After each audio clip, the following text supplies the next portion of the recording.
Assalamualaikum. Waalaikumsalam warahmatullahi wabarakatuh. Salam kenal Pak Ustadz. Salam kenal juga. Saya dari Saudi Arabia. Ada orang sholat 60 tahun, tidak ada satupun sholatnya yang diterima karena mereka tidak meluruskan ruku dan sujud. Ruku dan sujud yang bagaimana yang benar itu Pak Ustadz Somad?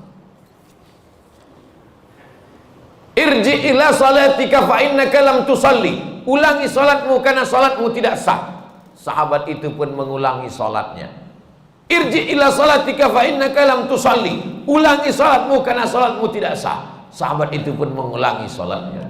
Irji ila salatika fa innaka lam tusalli. Ulangi salatmu karena salatmu tidak sah. Dia pun mengulangi salatnya. 3 kali dia ulang. Akhirnya setelah dia ulang 3 kali, gimana yang benar itu ya Rasulullah? Kata Nabi, hatta tatma'inna raki'an. Kalau kau rukuknya tumakninah. Makna tumakninah 2. Yang pertama, ada tempo tenggat waktunya. Seminim-minimnya rukuk 1 kali tasbih. Subhana rabbiyal azimi wa bihamdih. Walaupun 1, tapi dibaca itu ada tumakninahnya. Subhana rabbiyal azimi wa bihamdi. Kenapa orang sholat nggak ada tumakninahnya? Seperti pohon bambu di tepi sungai ditiup angin, karena nggak dibaca di mulut. Allahu Akbar, Allahu Akbar, Allahu Akbar, Allahu Akbar, Allahu Akbar. Pas ditanya, kenapa kau sholat cepat betul? Maaf, nama saya Valentino Rossi, pembalap, pemuda berbadan gelap. Yang kedua, kenapa tidak ada tumakninah? Tidak benar rukuknya. Kalau diletakkan bejana di atas, tidak tumpah airnya, diagak-agak demikian. Jangan terlalu tunduk ke bawah seperti kambing lapar dapat rumput. Jangan mendongak ke atas seperti kuda jantan melihat kuda betina, apalagi kuda liar. Maka dia harus diagak-agak, dikira-kira. Jadi makna tumakninah 2, gerakannya dan waktunya.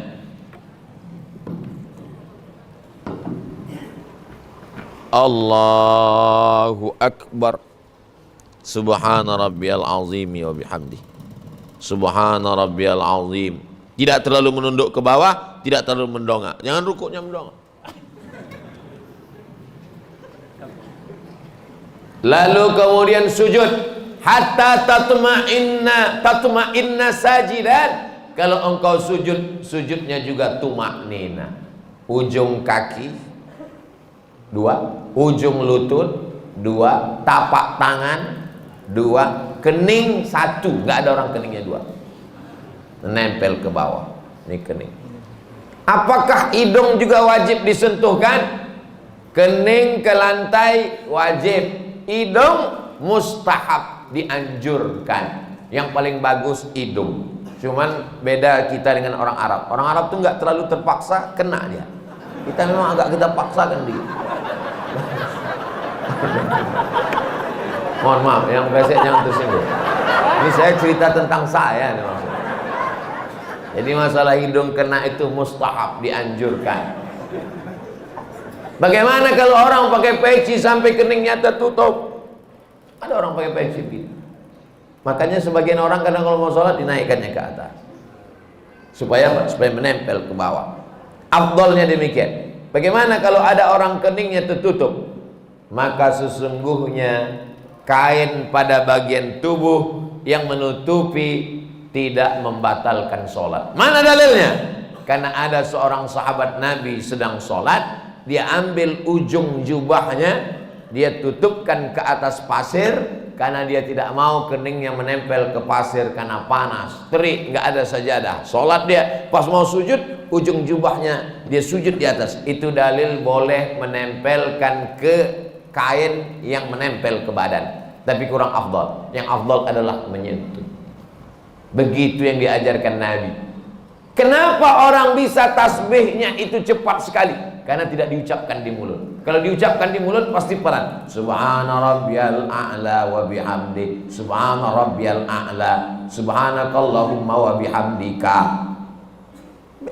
Tasbih kita pelan itu karena diucapkan. Subhanallah, subhanallah, subhanallah, subhanallah. Jadi kalau ada bapak ibu lihat ada orang cepat sekali, itu karena nggak diucapkan.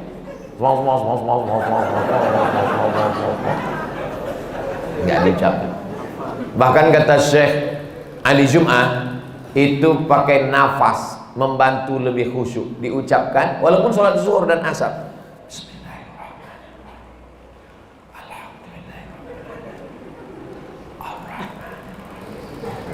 Pakai nafas dan diucapkan. Apakah Nabi itu kalau sholat mulutnya bergerak? Ditanya kepada sahabat Nabi namanya Khabbab ibnul Arad. Ya Khabbab, ya. Nabi itu kalau sholat mulutnya bergerak. Ya. Dari mana kamu tahu? Bittirabi lihiyatih. Aku lihat jenggot Nabi bergoyang. Kenapa jenggotnya bergoyang? Karena dagu dan rahangnya bergerak. Ini ada orang sholat mulutnya nggak bergerak sama sekali. Matanya aja yang bergerak. Sholat apa ini?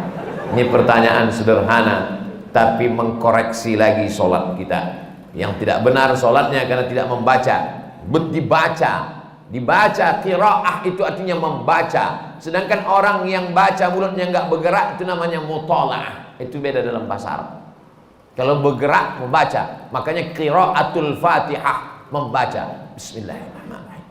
At-tahiyatul mubarakatus shalawatut thayyibat. Assalamu alayka ayyuhan nabi wa rahmatullahi wa barakatuh. Wassalamu alayna wa ala ibadillahi sholihin. Asyhadu an la ilaha illallah wa asyhadu anna Muhammadan rasulullah. Allahumma shalli ala sayyidina Muhammad wa ala ali sayyidina Muhammad sampai fil alamin innaka Hamidum Majid. Allahumma ighfir li ma qaddamtu wa ma akhartu wa ma asrartu wa ma a'lantu wa ma asraftu wa ma anta a'lamu bihi minni antal muqaddim wa antal muakhir. La ilaha illa anta subhanaka inni kuntu minadh dhalimin. Allahumma inni a'udzubika min 'adzabi jahannam wa min 'adzabil qabri wa min fitnatil mahya wal mamat wa min syarri fitnatil masiihid dajjal. Allahumma a'inni 'ala dzikrika wa syukrika wa husni ibadati.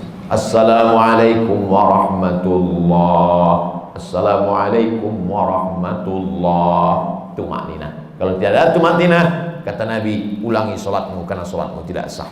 Mari kita jaga sholat kita lagi insyaallah. Jangan menjadi pencuri sholat. Bagaimana pencuri sholat? Karena tidak lengkap rukunnya, syarat-syaratnya menurut pandangan ulama fikih. Ada orang sekarang ketika ditanya, kamu sholatnya kok cepat sekali, nggak lengkap. Yang penting hati kita. Ini orang tidak belajar fikih, nggak ngaji. Dan orang seperti ini tidak ada di Bima. Dulu pernah ada tapi udah meninggal.